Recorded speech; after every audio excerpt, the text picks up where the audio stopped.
Karena seringkali kami setiap berjalan, kami melihat para ODGJ yang harus memakan sampah di jalanan, yang harus diludahi oleh orang, yang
ibu-ibunya lagi mikir ini jam berapa ini pulang ya.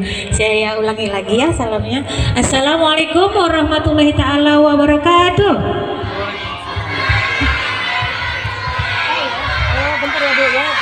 Tetap yang semangat anak-anak, tidak apalah. Alhamdulillahirabbil alamin asyrafil anbiya'i wal mursalin wa ala alihi wa ashabihi ajmain. Amin ya Allah, amin ya Rahman, amin ya Rahim, amin ya mujibas sya'irin. Puji syukur kami panjatkan kehadiran Allah Subhanahu wa taala yang mana pada hari ini beliau Allah memberikan rahmatnya berupa hujan yang dari subuh tadi. Walaupun kami sebagai pelaksana hari ini begitu deg-degan, begitu cintanya Allah dengan hari ini sampai kami harus menghadapi hujan seperti ini, tetapi kami selalu berpikiran baik kepada Allah. Allah pasti memberikan rahmat yang indah untuk hari ini, sampai kami merasakan begitu indahnya hari ini karena orang-orang terpilihlah yang datang ke tempat kami ini pada hari ini. Terima kasih saya panjatkan kepada teman-teman semua, saudara-saudara semua yang bisa hadir kemari, yang bisa meluangkan langkahnya, memberikan rezeki kepada kami dan meluangkan waktunya hingga kita berkumpul di tempat sini. Walaupun mungkin tempat yang ibu tinggalkan merupakan tempat yang begitu nyaman sih, begitu hangat di rumah sana, tetapi ibu mau bersama-sama di tempat kita ini dalam majelis Allah yang indahnya nanti. Majelis ini bisa mempertemukan lagi kita di dalam.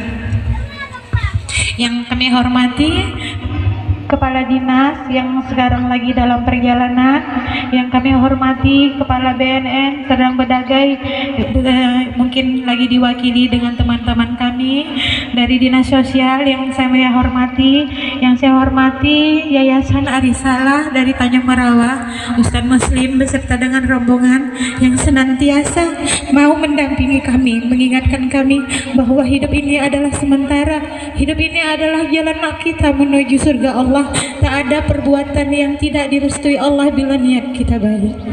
Yang kami hormati Yayasan TBR dari Indrapura, terima kasih Bang Kak yang mau datang.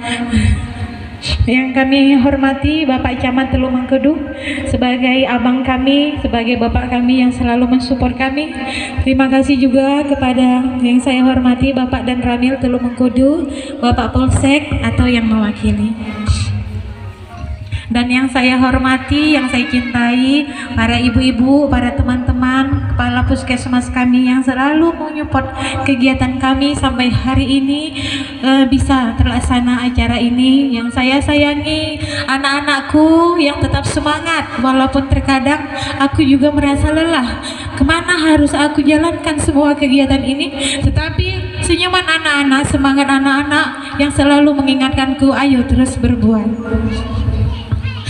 Yayasan Cahaya Hati Kemanusiaan ini dikukuhkan pada tanggal 27 November 2020 dengan mengikuti prosedur pengesahan yayasan, mengikuti persyaratan-persyaratan yang yang sudah kami lengkapi. Formasi yayasan kami dalam cahaya hati kemanusiaan adalah suami saya sebagai pendiri yayasan Bapak Kusmaya Diansyah, yang mungkin dia sembunyi di balik layar, memang seperti itu sifatnya Pak, tetapi atas izin beliau, atas semangat beliau, semua ini bisa terlaksana. Ketuanya saya sendiri, sekretarisnya Bapak Wahyudi. Pak Wahyudi, lambaikan tangan ke kamera. Beliau adalah sukarelawan kita. Kebetulan orang tuanya dipilih Allah sebagai pasien ODGJ, tetapi ibunya merupakan ibu yang beruntung karena memiliki seorang anak yang tidak ada lelah, bahwa ibu adalah kuncinya surga. Beliau membuktikan kepada saya, ODGJ itu bukan sampah, ODGJ itu bukan penyakit kutukan, ODGJ itu bukan orang-orang yang harus kita buang yang selama ini saya sering temukan di jalanan, tapi ODGJ adalah seorang ibu atau seorang ayah atau seorang anak dan seorang generasi muda yang harus ada orang-orang untuk menyelamatinya.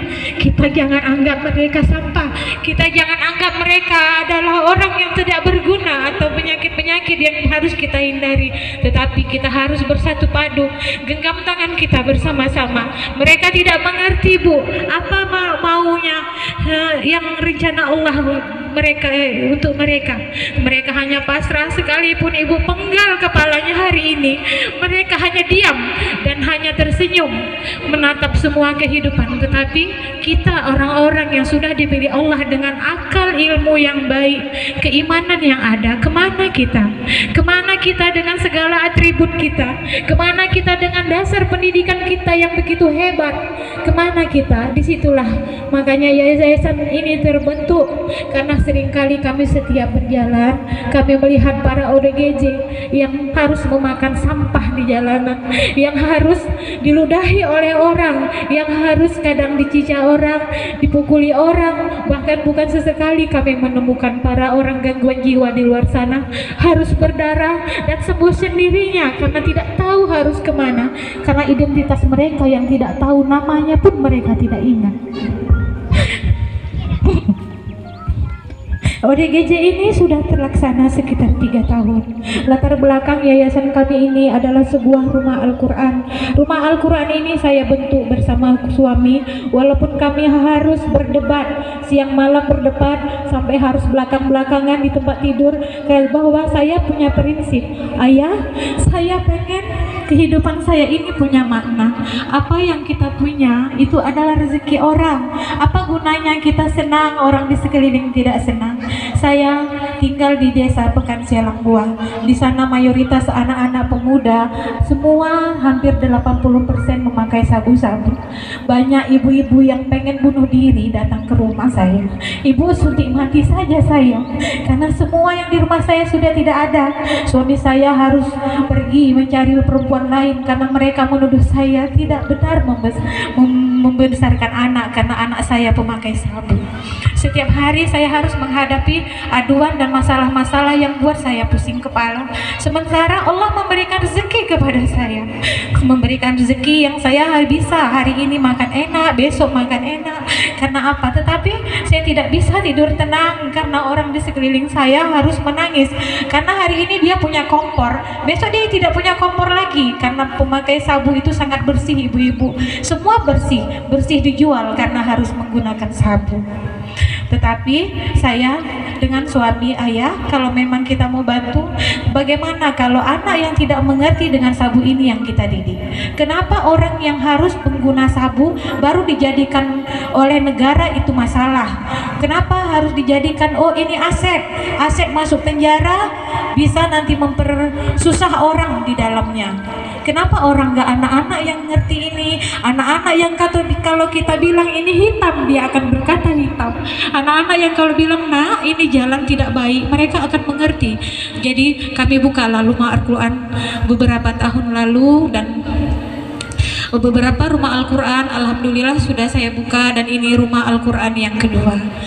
Selepas itu saya bertemu dengan teman-teman, dia bertanya kepada saya, apa yang bisa kami buat Ibu? Kami tidak mengerti. Al-Quran yang kami beri sudah banyak, Iqra yang kami beri sudah banyak, guru ngaji juga ada yang selalu setia bersama kami. Baru bagaimana kalau kita jalan-jalan setiap Jumat memberi makan kepada orang gangguan jiwa?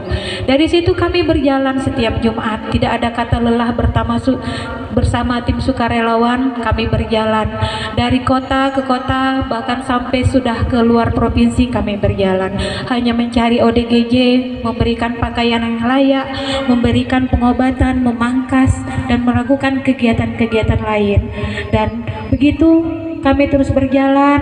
Kami juga memposting di YouTube saya, dan alhamdulillah support dari teman-teman, mereka mulai terbuka bahwa ODGJ itu bisa disembuhkan. Mulailah berkeluaran